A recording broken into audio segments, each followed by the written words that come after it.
Yeah. All I need is one mic. Yeah. All I need is one mic.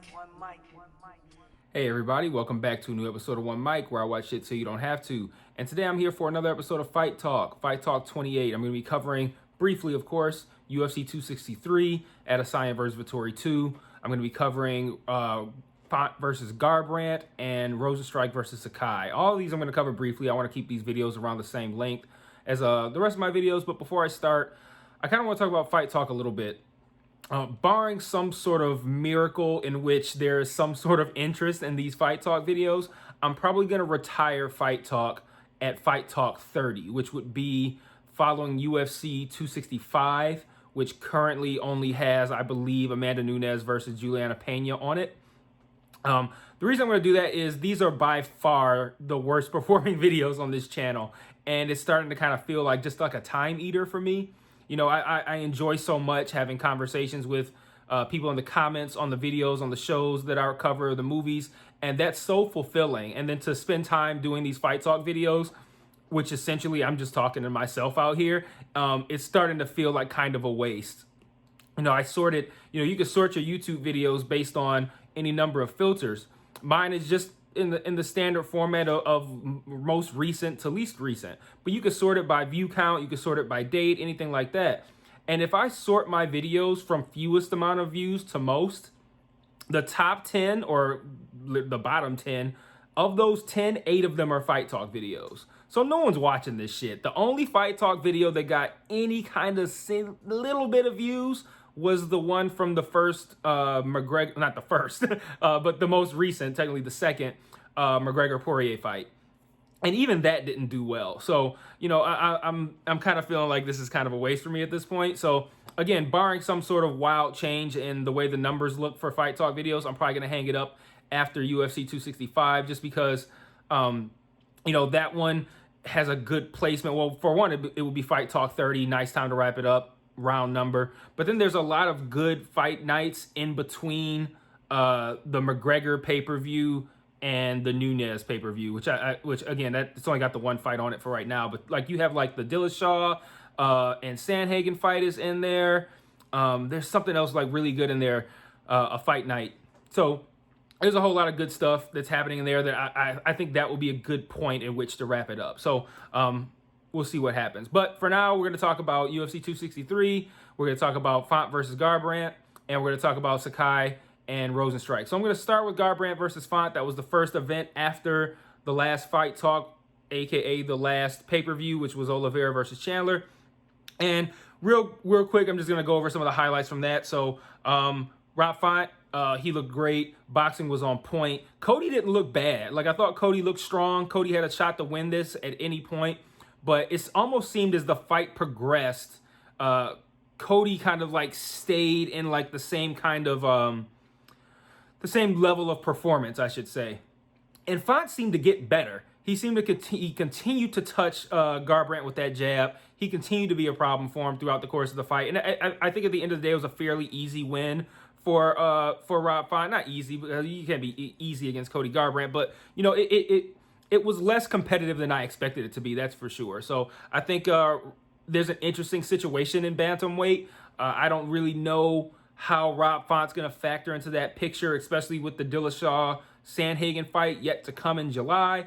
But I think after that, and then even then, I don't even know, and you guys could tell me, though, if any of you watch this, could tell me in the comments, like, are we even going to get, is Sterling Yan going to be, is that the next thing?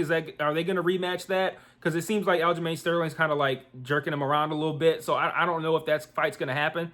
So if that fight happens as the next fight for the belt, the rematch, what's going to happen with these potentially two contenders, Rob Font and the winner of the Sandhagen Dillashaw fight? So like maybe they fight each other, and then the winner fights the winner of Yan and Sterling. Or I don't know. It sounds like Sterling might also want to give a shot to whoever wins the Dillashaw-Sandhagen fight, which could leave Rob Font waiting. It could maybe set up a fight between Font and Petr Yan. So we'll see. But I'm curious what's going to happen with the bantamweight division. But I figure nothing's going to happen with it until after the Sandhagen Dillashaw fight. What else do we have here? Carla Esparza got a nice win over Yan Xiaonan.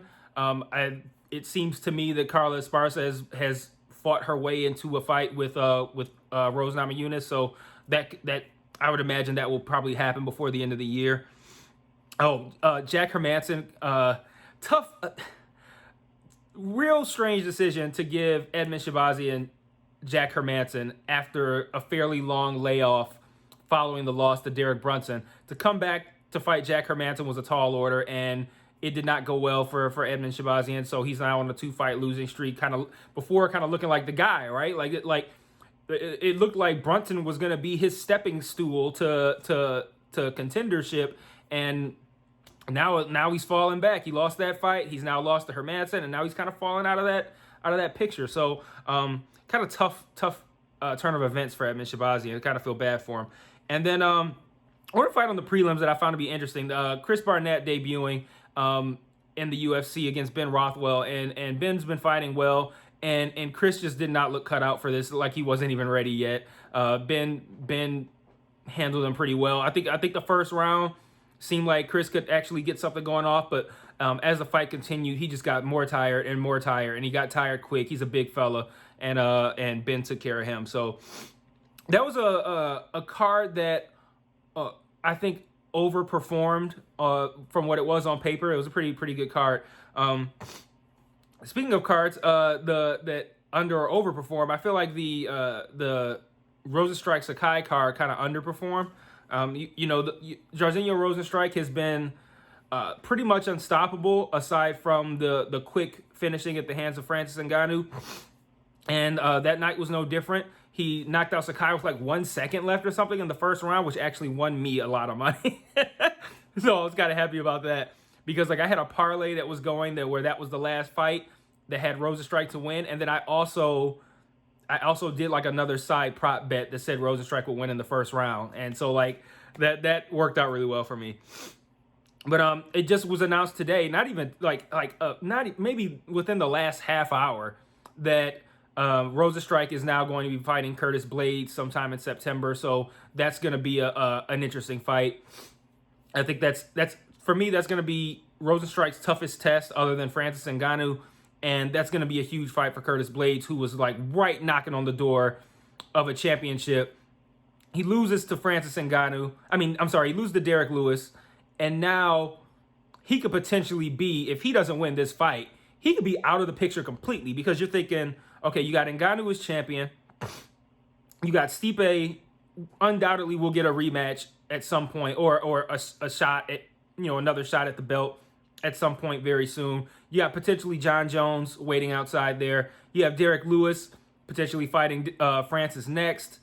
And then potentially you could have Curtis Blaydes. So if Curtis Blaydes loses, and then Ciryl Gane is fighting again, I think not this upcoming weekend, but the following weekend. So Ciryl Gane wins, he's in that title picture too. So that's a huge fight for Curtis Blaydes and for Rozenstruik, because they're both sitting there right, in that same kind of like section with Ciryl Gane, where it's like you're just outside the title picture. That sucks for Blaydes because he was right there. But now it's like Lewis, potentially John Jones, still Stipe. Like there's so many things in the way. And if he loses, it's going to be tough for him to fight his way back up. So that's going to be a big fight. So I'm looking forward to that one. But that's coming in September. Just announced today. Walt Harris, man, you got to feel for Walt Harris. Been a tough go of it since he came back from what happened to his stepdaughter. And another finish at the hands of Marcin Tybura, who's been fighting well lately. He's been rolling. There's another guy who could potentially be in that picture as well. Not in the contender spot, but in that group of fighters that are just out of the contender spot.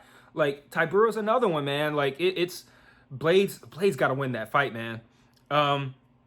Really interesting turn of events also on that card. Ponzinibbio and Baeza, man, what a fucking fight that was. Like that was definitely the best fight of the night, and would be theoretically a fight of the year contender were it not for the fact that fight of the year was decided in January when Max Holloway fought Calvin Kattar. So, like, I don't see anything beating that. That's going to be fight of the year, barring some strange miracle. Whatever. But whenever the shows start talking about fight of the year, they're going to have to run off 4 or 5 contenders, and Ponzinibbio and Baeza will probably be in that list.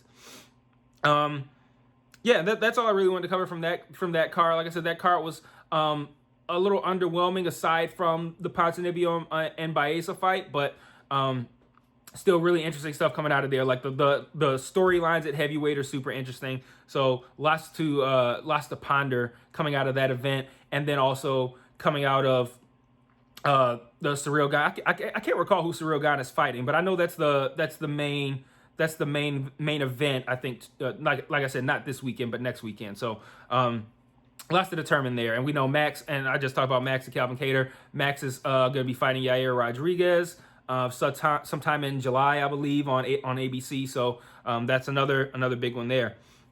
And so now moving on to the main event of this episode, Adesanya versus Vettori 2, UFC 263.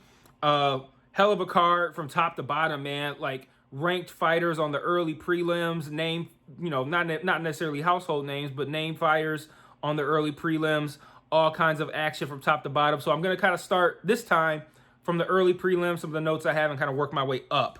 So on the early prelims, Chase Hooper against Steven Peterson. Chase Hooper, man, you can't help but love Chase Hooper, but fuck, he is bad on the feet.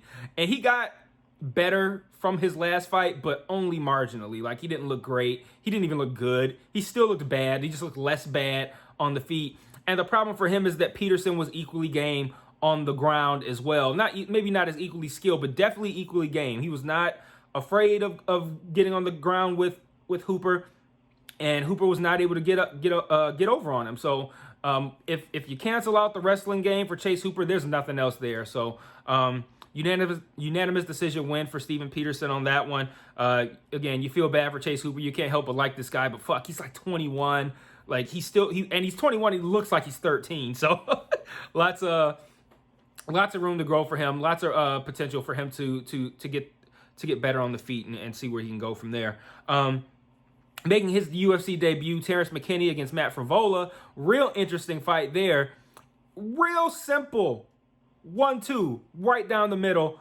McKinney knocks out Frevola in 7 seconds. You could tell Jorge Masvidal was sweating because shortly after they announced that it happened in 7 seconds, Masvidal tweeted something like, almost got it, or something to that effect, like, you were almost there. But yeah, and then he did the classic, he didn't backflip off the top of the cage. He just like climbed up and then jumped down. But when he jumped down, he fucked his knee up. Like, oh my gosh.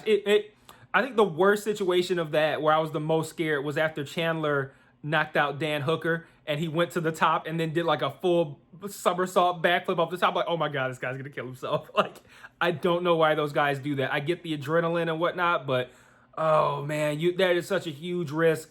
And you're talking about your livelihood. And McKinney said something like, when he was talking to Rogan, he said something to the effect of like, I just got to stretch it and it'll be fine. Bullshit, man. Like, I don't think stretching is going to make it better. But hopefully he's not that hurt. Hopefully he can come back and capitalize off of what they said was the fastest knockout in light heavyweight history and the 4th fastest of all time, which must mean to me that there must be 2 6-second knockouts that I can't think of, because obviously Masvidal is first with 5 seconds. And if he's 4th with 7 seconds, there's got to be 2 6-second ones. I don't know what those are. But, yeah, interesting turn of events on that fight. So this is still early in the card. We've already got a guy who, with a 7-second knockout, who then busted his knee, and Chase Hooper looking almost comical on the feet. Lauren Murphy, good win for her. She fought Calderwood, I believe. Yeah, Calderwood, split decision win. Lauren Murphy's done everything to earn a shot at Valentina, and I think she'll probably get it. You know, I think Lauren Murphy is kind of like a victim of like ageism or something. I know she's like a little older, I think, in her, I don't want to say like her mid-30s or something like that. And I feel like everybody kind of looks at Lauren Murphy like, oh, she, like almost like she just got lucky by winning or something like that. But when you just keep getting lucky and getting lucky and getting lucky and getting lucky and getting lucky, well, shit, maybe it's time for you to see if you can get lucky against the champ. She won't. But I mean, hey, somebody's got to fight her, right? So until we can find an opponent who is a real threat to Valentina, we're gonna have to keep serving her up people, serving her up people to chop down. But hey, a shot at Valentina is an honor. So I hope Lauren gets it. I think she probably will. It'll be a damn shame what happens to her on that night. But I love Valentina. Valentina's one of my favorite fighters. If you didn't know, and you wouldn't know because no one watches these videos. War between Drew Dober and Brad Riddell. Awesome fight there. Neither one of these guys refused to go. Neither one of these guys just accepted the idea of going down. They both refused to go down, and both landed and ate some heavy fucking shots, man. What a fight that was. Brad Riddell wins it, unanimous decision, but and I believe, unanimous decision, but it was not this wasn't like a thing where like Brad Riddell just ran through him. Like, no, this was a war. This was a great fight. So, we're still in the prelims at this point. Like, we're still in the prelims at this point. That was the featured prelim. So already we've got the Chase Hooper thing, the Terrence McKinney thing I mentioned, Lauren Murphy. Lauren Murphy and JoJo Calderwood ranked, I think they were maybe 3 and 4 in their division, fighting on the prelims. Lauren Murphy earned a shot at Valentina. Feature prelim, Drew Dober and Brad Riddell. We ain't even got to the pay-per-view yet, and already this thing has had a lot of great fights and great moments. So moving to the pay-per-view, open up the pay-per-view with Jamal Hill versus Paul Craig. I had Jamal Hill in that fight, and if you saw it, you already know why I'm hesitant to talk about it. Nasty fucking armbar from Paul Craig that completely bent Jamal Hill's elbow back the other way, and it looked to me like he wanted to submit and he wanted to tap, and his arm was flapping around like a octopus tentacle or something, like completely gone. What a tough guy. Like, the fight was stopped eventually, way too late, more later than it should have been. And Jamal Hill just kind of is just up looking like, yeah, my elbow's all fucked up. It, like, his elbow was like on the side, like, oh God, it was gross. And he looks totally calm. But Paul Craig with the I guess submission victory or TKO. I don't know I think it was ruled officially a TKO, but tough loss for Jamal Hill, man. That guy was ready to go, man. Like, you could tell this is a guy who was ready to march his way right up the rankings, and to have that happen like that, oh man, it was tough to watch. So, but big win for Paul Craig, another fighter who I like. So I'm not too broken up about it, but it was gross to look at. Second fight on the pay-per-view card was Bilal Muhammad versus Damian Maia. It was believed that this would be Damian Maia's last fight, but I think the next day he tweeted something at Nate Diaz talking about wanting to fight him, which is okay. But Bilal handled his business, man. I think that was a unanimous decision victory as well. I don't really recall, but 30-27, I believe, and he really had nothing. Maia really had nothing for Muhammad. It wasn't too eventful of a fight. It was just one of those fights where Bilal landed what he could, and he defended Damian on all of Damian's 8 million takedown attempts. So Damian was never able to get going on what he wanted to do, and Bilal, I don't want to call it an easy win because he didn't have to take too much damage. Like, that doesn't make it an easy win, but he was able to stop everything that Damian wanted to do, and he was able to do everything that he wanted to do. So, I mean, if that's not an easy win, what is, right? So that's good. That's going to be interesting as well to kind of see where that's going to place Bilal in the welterweight division. So in concert with that was the following fight, the 5-round the 5-round fight between Nate Diaz and Leon Edwards. So Leon just had the fight against Bilal where we had the really gross eye poke, and it's been said that the winner of this fight was going to be the number 1 contender to fight Kamaru Usman after he fights Colby Covington, which, from my perspective, I feel like Leon, who won this fight, I feel like he should skip over Colby Covington, because Colby not just fought Usman, but Colby fought Usman recently. Leon has not fought Kamaru Usman since they kind of like first got into the UFC. So these are two fighters who haven't seen each other in a long time, who have gotten exponentially better than they did the first time they saw each other, and it's essentially a new fight. Whereas we've already seen Covington and Usman, and there hasn't even been that much too many fights for Covington since the Usman fight. I think he fought Woodley after that, I believe, and I think that's it.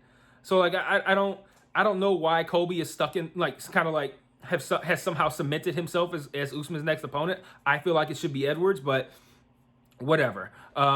Edwards dominated this fight for 24 minutes, and for some strange, inexplicable fucking reason, Nate Diaz had a flurry with 1 minute left, and then all the articles and all the stories were about Nate fucking Diaz. I'm so sick of Nate Diaz. Like, so incredibly overrated this guy is. He spent the whole fight goofing off, getting his ass kicked, pretending like it's funny. The crowd's cheering. Like, what the fuck, man? Like, I'm so sick of Nate Diaz, man. Like, I don't... And it's the thing is, it's nothing against Nate Diaz personally. Well, kind of. He does sound like a fucking moron. But, like, aside from that, it's not really too much about Nate Diaz and why I don't like him. It's more so the fan perception. Like, why do y'all like him so much? Like, I mean, I kind of get it. But the whole idea of, like, oh, he's so real. Like, okay, who cares about that? Like, who fucking cares about that? How does he do in the octagon? I'll tell you how he does. He's something like 21-13 or something like that, right? Not a stellar record.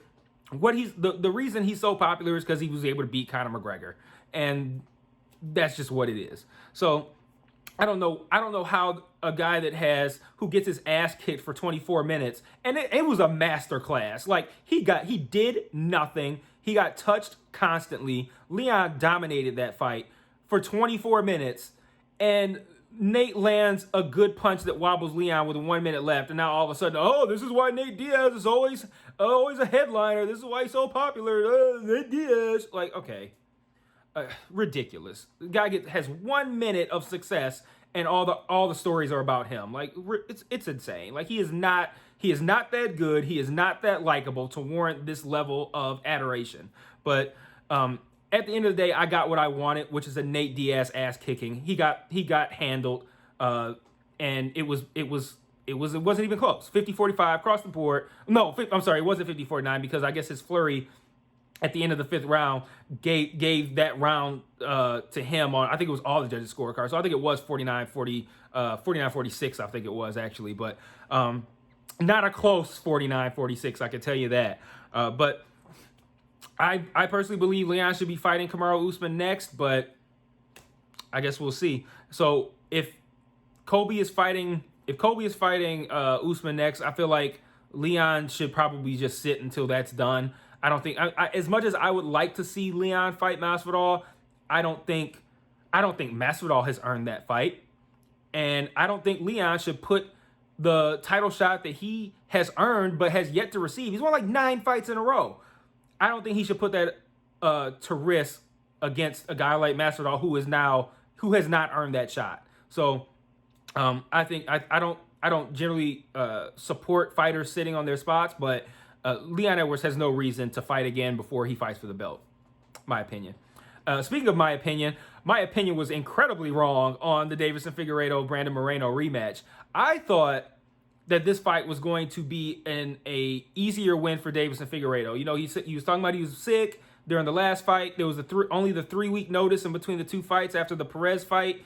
3 weeks later, him and Moreno, I can't remember the circumstance, but I think they were replacing a main event that had been lost. I felt like it was like Usman Burns or something had got pushed back, and they said, let's do Figueiredo Moreno, in 3 weeks. And Moreno was able to go home to Mexico. Figueiredo stayed in Vegas, and I don't know. I just felt like everything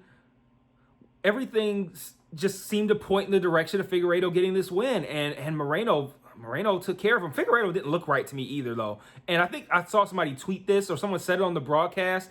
I think it was a tweet, but somebody said like Figueiredo just doesn't look himself, and that's what I thought too. He did not look himself at all. He didn't look sharp. He looked almost like he wasn't prepared, like he didn't know he was going to be fighting or some shit. Like, I don't know what was going on there, but I felt really bad for Figueiredo until he didn't feel bad for himself. He is very happy for Brandon Moreno, and I'm happy for Brandon Moreno too.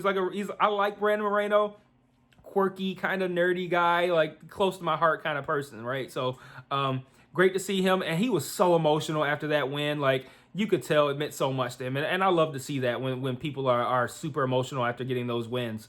Like, even though she had not not really had gotten herself on my good side prior, it was still nice to see how happy Thug Rose was after her win. So, Moreno, super happy, great win for him. That was probably the most wrong I've ever been on a fight, and I will easily cop to that and take that L. Like I thought Figueiredo was gonna win that easily, and I couldn't have been more wrong. So I'll take that L, but I was wrong. I was right on everything else, baby, because my boy Izzy came through and again completely embarrassed his opponent. Like, what a completely dominant performance.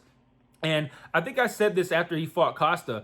I don't see him losing that belt against anyone other than Robert Whittaker. And the only reason I give Robert Whittaker a chance is because Robert Whittaker, I think, has improved dramatically since he lost the belt to Adesanya. That I was confident Adesanya could win that fight, and he did. But Whittaker has looked amazing in the fight against Gastelum, the fight against Till. Whittaker has looked great.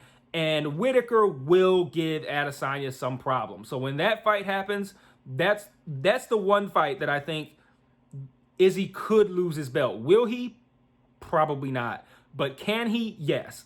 And that fight is going to concern me. But back to Vettori, dominant, completely dominant. 50-45 across the board. Vettori had no chance. He looked like a fool the whole time. At least he did better than Costa. Costa looked like a fool for like a round and a half before he was done. Something like that. Maybe it was 2 rounds. I don't recall. But he didn't go the distance. So at least Vettori looked like a fool and was able to go the distance. But complete masterclass again from Israel Adesanya. He's so dominant at middleweight, and I don't see anybody beating him who's not named Robert Whittaker. That should be the next fight. If Izzy wins that, he's not going to be losing that belt for a long time. So we might as well just get used to all the shit talking from Adesanya, all that good stuff. If he gets past Whittaker, he's not losing that belt for a while. So get comfortable with your middleweight champion. So that's all I got. Oh, wait, no, one more thing. The Ultimate Fighter has returned. It's airing on ESPN Plus. It airs every Tuesday at 9. I've watched the first 2 episodes. It's been entertaining. Coaches are Volkanovski and Ortega, who will be fighting at some point. I'm guessing. My guess is probably around September. I know they put Jan versus Teixeira for September unofficially. I feel like that's a good place to also put Volk and Ortega, but I don't know that. That's just me guessing. But Volk and Ortega, the coaches, I believe it's bantamweights and middleweights, I think, that are fighting on here. It's been pretty good so far. I believe Ortega's fighters have won the first 2 weeks. I'll be watching it again tonight at 9 o'clock. Well, I probably won't watch it at 9 o'clock, but I'll be watching it again tonight at some point. And I'll be talking about that as well on these last 2 fight talks whenever they come up, just kind of mentioning if anything of interest comes out of it. I haven't been taking notes on it, so I don't have the names of the guys. I know these fighters, the ones who are already in the UFC. So all I got to do is have my notes over here and just kind of say, look at it. So Font versus Garbrandt. Okay, yeah, I remember what happened there. And I know all the fighters' names, but I don't know these guys. So, it's hard for me to remember names. But the middleweight that fought for Ortega's team in week 1, won by submission. Dude looks ready. Like, he looks like he's ready to fuck people up. And then the bantamweight fight in week 2 was another interesting one where the guy who lost looked like he looks good. Like, I'm upset that he lost. He's sharp on his feet. Like, he has great foot movement. He's really fast, but he just got outworked by the guy from Ortega's team. He ended up he didn't. He won by decision, but it was because he kept being able to take the other guy down, and he was not able to do anything with it. Like, the guy who got taken down was never able to really get back up or do anything about it. So, he won the first round on the feet. He got taken down in the second, probably about midway through the second, and Ortega's fighter was able to keep him there and do a little work on him. And I guess the judges decided that was enough to give him that round, so they had a third round. And then this time it just went, once Ortega's fighter saw what he needed to do, he did it for the whole third round that time. He took him down fairly early, and that was it. So I still think there's a place, I think, in the UFC for the guy that lost that fight. He'll I don't know how they plan on working this on the show, but I think that guy could have a place. He would need to obviously work on his wrestling and his takedown defense, but on the feet, this guy was sharp, man. This guy was sharp. So real fast, really great footwork, really good head movement. I'd really like to see this guy in the UFC. So it's unfortunate that he lost because I found him to be pretty sharp aside from his lack of wrestling. But the guy from Ortega's team, he did what he did. But and ironically, he won that fight. Don't get me wrong, but I feel like there isn't a place for that guy in the UFC. I do not think that he is ready. Like he took advantage of the fact that his opponent was not able to handle what he was doing on the mat. He gets somebody in the UFC who can, and this guy's got nothing on the feet. So interesting. We'll see what happens. But episode 3 airs tonight at 9:00. I don't know what I'm going to put. Actually, no, I'm going to put this video up today. So, yeah, that will be tonight at 9:00. And I guess I will see you guys after UFC 264, McGregor versus Poirier 3. And that will be, again, assuming there are no dramatic changes to the views of these Fight Talk videos. That will be the second to last Fight Talk video that I'm going to do. So, hey, if you want to see me talk about more fights or you want to hop in these comments and talk about fights, get some people to watch these fucking videos, man, because I'm going to hang it up if nobody's watching these anymore. It's been a long time. This is the 28th one, and no one's watching them. So, we'll see what happens. So, I'll see you guys in a month, and that will be that. Peace.